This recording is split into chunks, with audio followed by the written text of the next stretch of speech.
Morfydd Clark was so happy to get the big role of Galadriel. In fact, she said she fainted when she found out. So I feel bad that I have to report that she is the worst casting choice of the show and drags the entire thing down. She makes Galadriel both an elven Mary Sue and an elven Karen who would like to speak to the manager.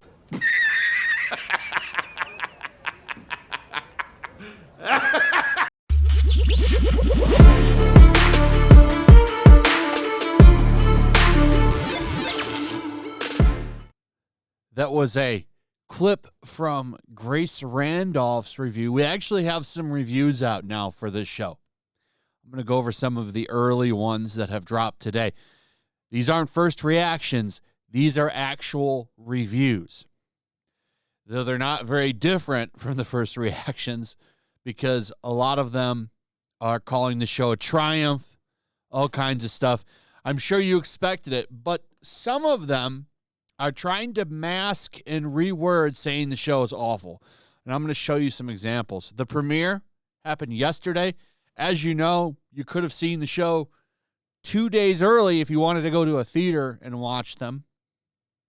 I would definitely recommend seeing something else. Maybe Bullet Train or Dragon Ball Superhero. If you really want to watch it, wait until it comes out on Amazon Prime. Then you can at least pause and use the bathroom and stuff, and you'll probably do it a lot because it sounds like this show is awful. So the premiere happened. Jeff Bezos was there.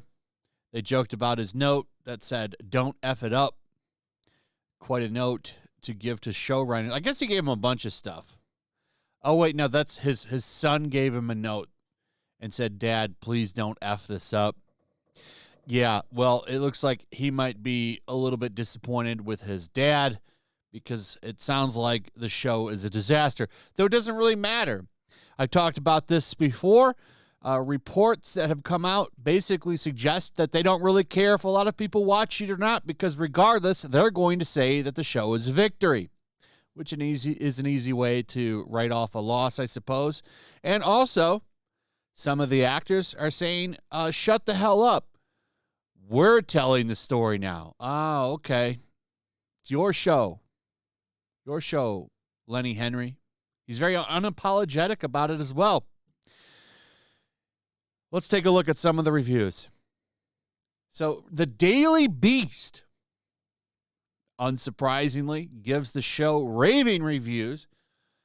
Amazon's Lord of the Rings series is absolutely stunning and puts House of the Dragon to shame. Yeah, right. House of the Dragon, actually a pretty good show so far.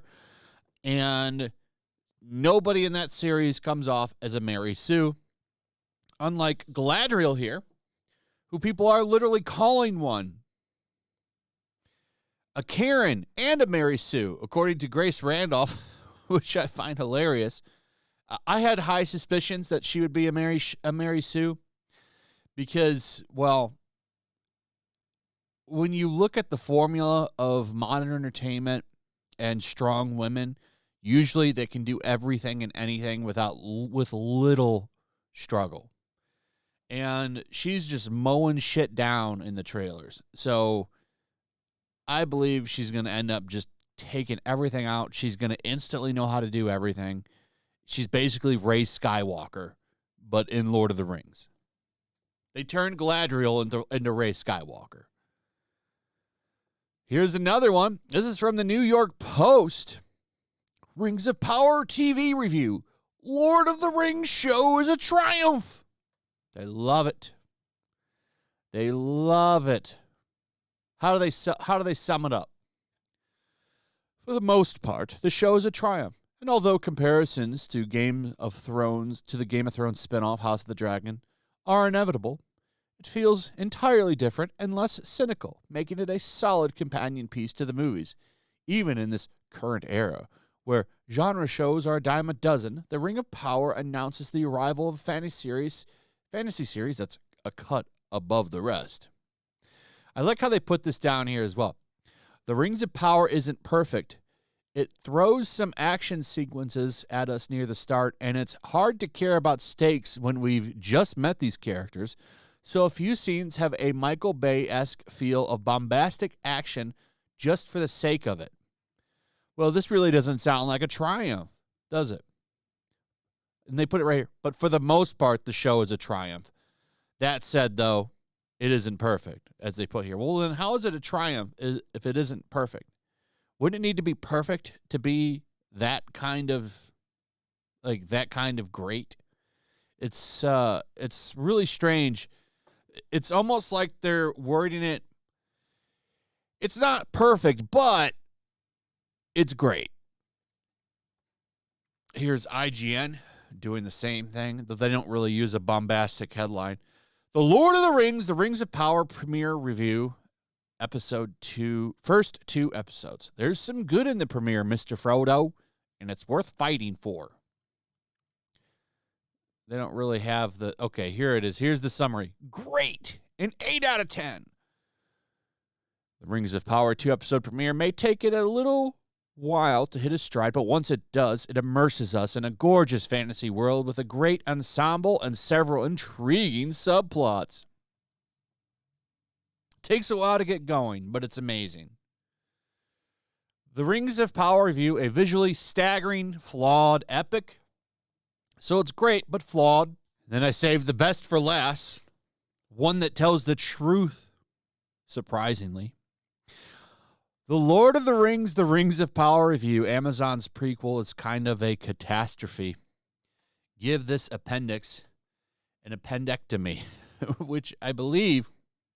After doing a quick search of what that is, it's an emergency treatment for appendicitis, which you have to get your guts removed, kind of, or you'll die.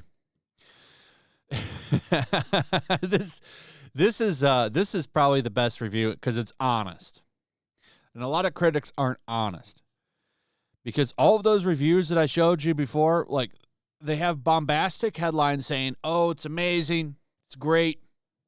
It's such a triumph. And then when you read through the reviews, they're like, well, it's got problems, but that's okay. 4 out of 5 stars. But not really 4 out of 5 stars, is it? I'm just going to read the first paragraph here because it sums up the entire review pretty well. There are ways to do a prequel, and the Rings of Power does it all wrong. It takes 6 or 7 things everyone remembers from the famous movie trilogy, adds a water tank, makes nobody fun, teases mysteries that aren't mysteries, and sends the best character on a pointless detour. The latter is Uber Elf Galadriel, who spends the premiere telling people to worry about Sauron. In response, people tell her not to worry about Sauron. That's 1 hour down, 7 to go this season. Sound like $1 billion yet? That's an honest review, I think. I'm looking forward to more dropping. Now, after today, everyone outside of First Access will be able to leave reviews. User reviews will start to come out by Saturday. I'm really looking forward to what those have to say. How do the actual people feel about this show? That's the reception that I am anticipating. I want to know how you feel about the show after you watch it. I think this show is going to be as bad as everybody thinks it's going to be because it's followed the formula to get woke, get broke to a T. Anyway, that's pretty much it. Let me know what you guys think. Also, if you would, please like, subscribe, share the video. Make sure you're still subscribed. Hit that notification bell, and I'll see you on the next one.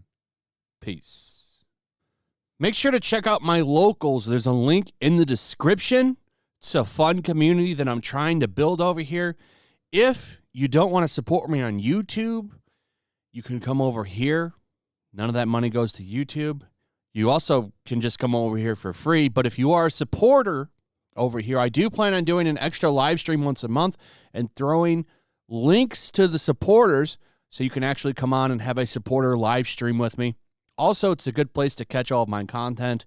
You don't have to worry about notifications like YouTube. They'll definitely work over here. So come check out my locals.